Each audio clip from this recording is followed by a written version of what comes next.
Hey everyone, thanks for checking out the stories and please subscribe.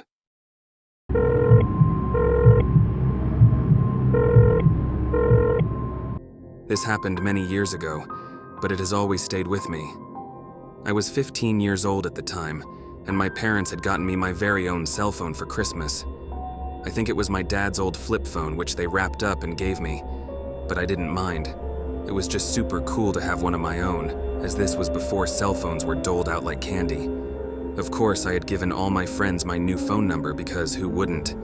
Anyway, I'd had the phone a couple of weeks when around 3 a.m. in the morning, the phone started to ring. I thought this was odd because who would call at that hour, and we all had school in the morning.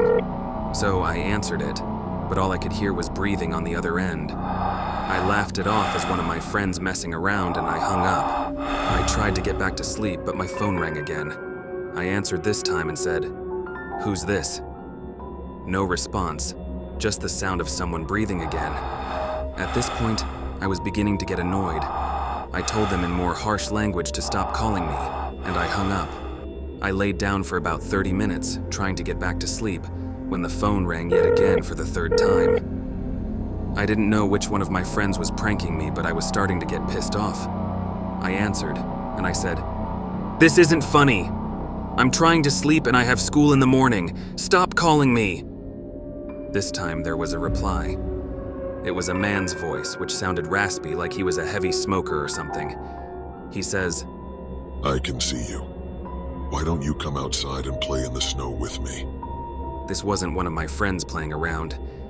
This was absolutely terrifying. I hung up, ran to my parents' room, and woke my mom up. I told her what had happened, and she woke up my dad. They both got out of bed, and my dad goes into my room and checks the windows. He then went around the house checking the doors and everything. Then he tells me it's just someone playing a sick joke and that everything will be fine. He tells me to turn off my phone and go back to sleep. The following morning, my mom came into my room to wake me up. I got up as usual and opened the blinds to my bedroom window, which faced the backyard. It was then that I noticed handprints all over the glass on what was a very frosty morning. Now I was totally freaking out, and I yelled for my parents, who both rushed into the room. My dad took one look at the window and immediately called the police. The cops came and took a report and searched for evidence. Sure enough, when they checked the backyard, a set of footprints in the snow led right up to my window. Whoever had been out there had gone from the front of the house to my back window and then to the back door. They then went around and tried the front door. The police suspect the guy had tried to get inside the house. We never determined how he had gotten my phone number, but I got a new one after that.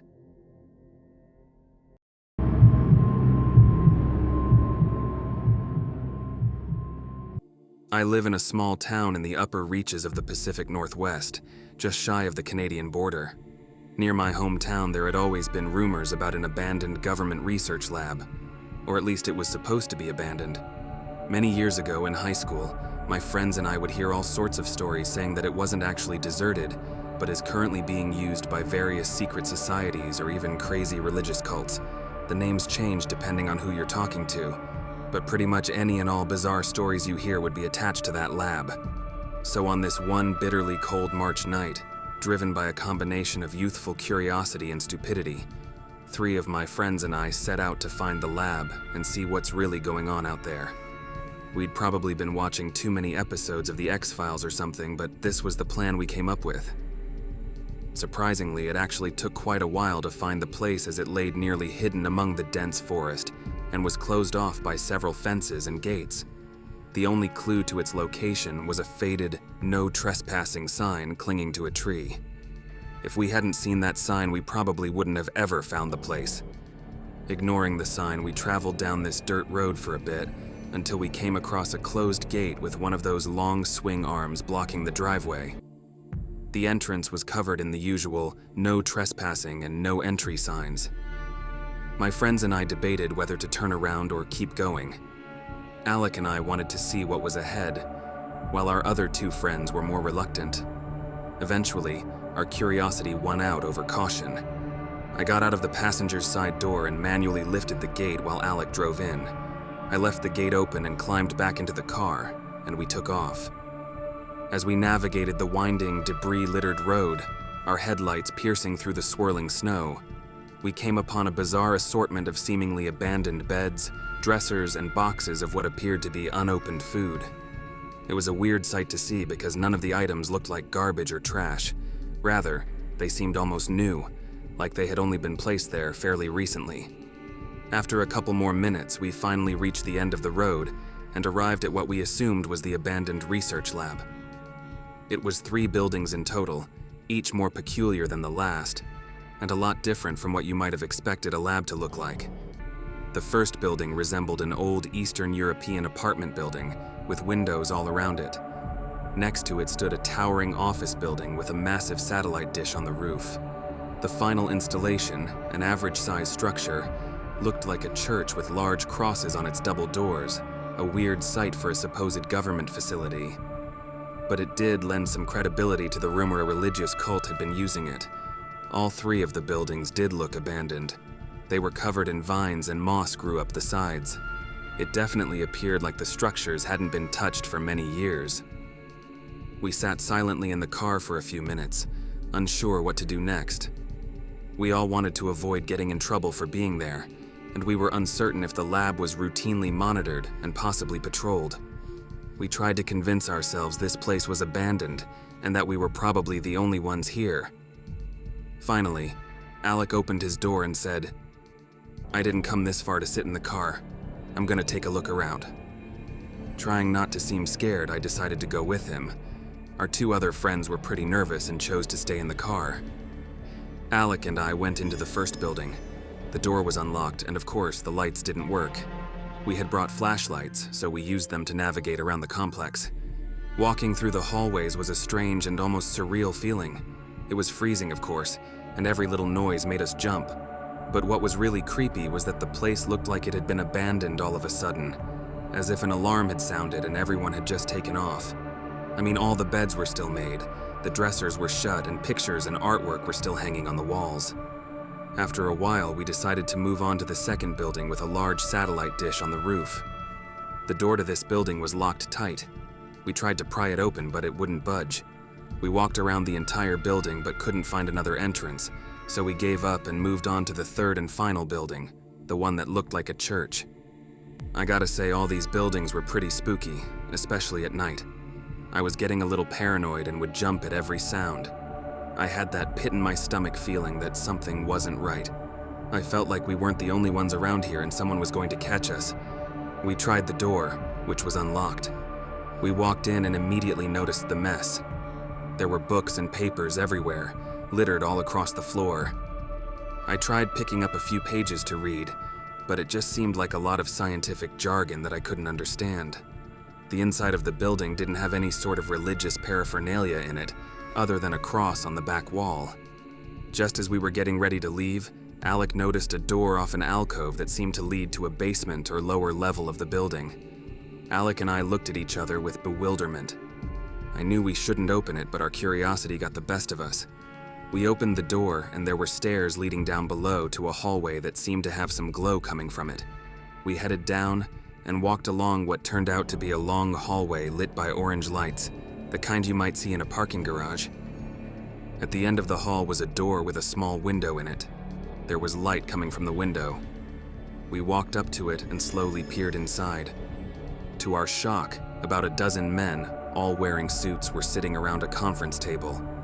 We only looked for a few seconds before one of the men turned his head and stared towards the small window. We immediately ducked, hoping we hadn't been noticed. Crouched, we both started running back down the hall.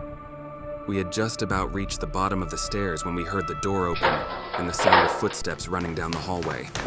Knowing the amount of trouble we were about to get into, we ran as fast as we could out of the building and back to the car. Our other 2 friends looked at us wide-eyed as Alec jumped behind the wheel, and we took off. I don't think anyone spoke until we got off the dirt road and back onto the main highway. As we turned, we saw lights shining through the trees. They could have been headlights. They could have been flashlights. Who knows? Alec kept his foot down for several miles until we all relaxed a bit. In the days that followed, our nerves remained on edge, half expecting the police to show up at any moment. Fortunately, nothing like that ever happened. We didn't know what we really saw. Maybe it was being used by some secret society, or maybe it was a cult, or maybe it was neither of those things. Whatever it was, whoever they were, something just wasn't right about any of it.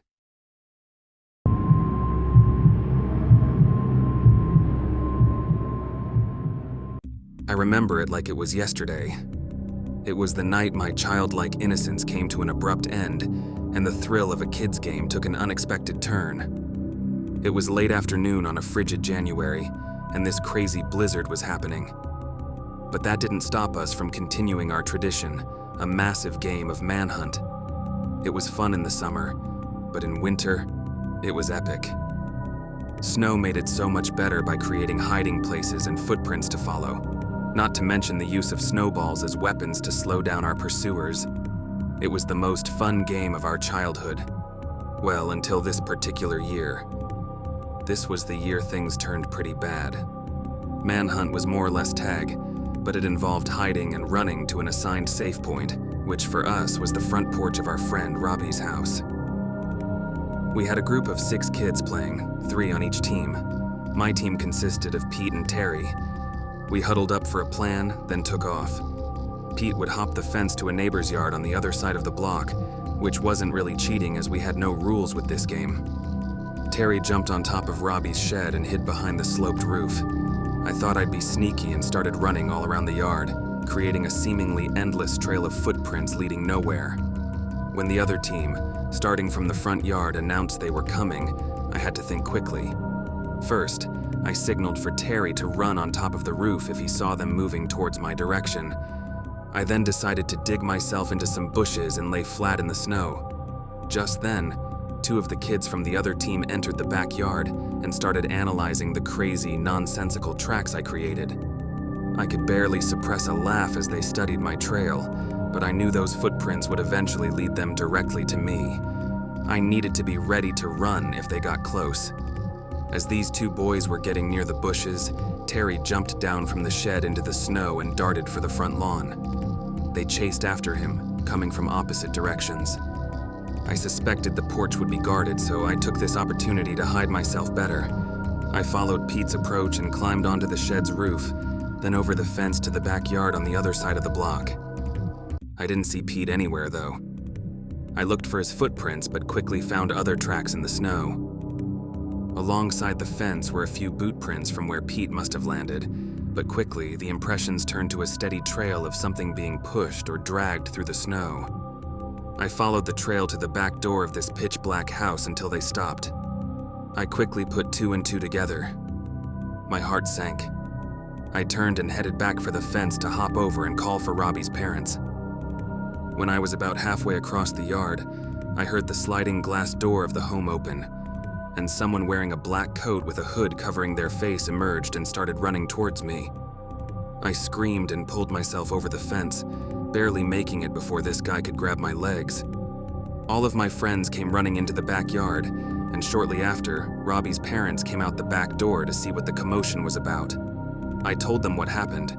His mom called the police while his dad grabbed his gun, stormed over to the other side of the block and knocked on the door. There was no answer and the door wasn't locked, so he let himself in. The rest of us watched from the front lawn. He told us to wait outside, and within a few minutes he returned with Pete in his arms. He was unconscious and his face looked red and scratched up as if he'd been hit in the head with a shovel or something.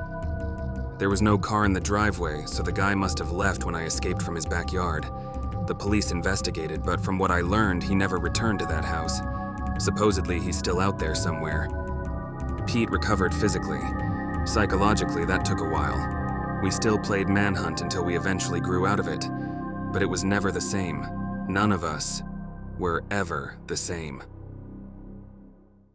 Thanks for watching, and please subscribe.